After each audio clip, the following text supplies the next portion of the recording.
In this video, I am going to show you how to make videos with Canva AI. So what you'll need to do first of all is simply go to canva.com and make sure to log in into an account if you have an account. And if you don't have an account, just go and create a new account. So once you are here, just go and create, as example, your video and you can start from here. So to make a video using AI, of course, if you're on the free plan, you'll be able to make 5 videos a month. If you have a pro plan, which is a better plan, you will be able to make 50 videos a month.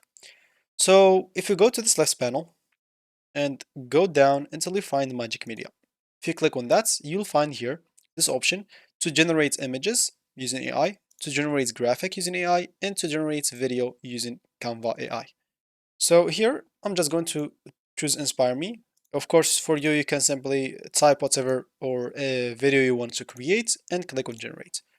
As I said, on the free plan, it will be 5 videos per month, so use it wisely. On the pro plan, it will be 50.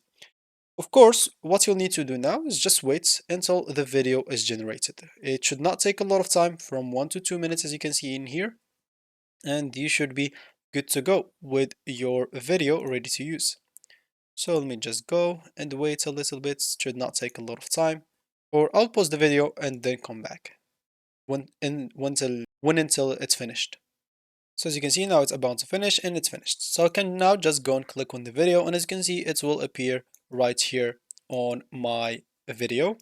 And yeah, here we are. This is a video that is created. Of course, there are even some apps if you want to upscale the video. So as you can see, I have this video upscaler. It's already on the free plan, so you can use it. Click on choose file or just go and choose the file and you'll be able to upscale it however you want. So you can even choose the resolution of upscaling. And yeah, that's about it. So that's how you make a video with Canva AI. If you have any questions, leave it down below in the comments and I'll do my best to help you out.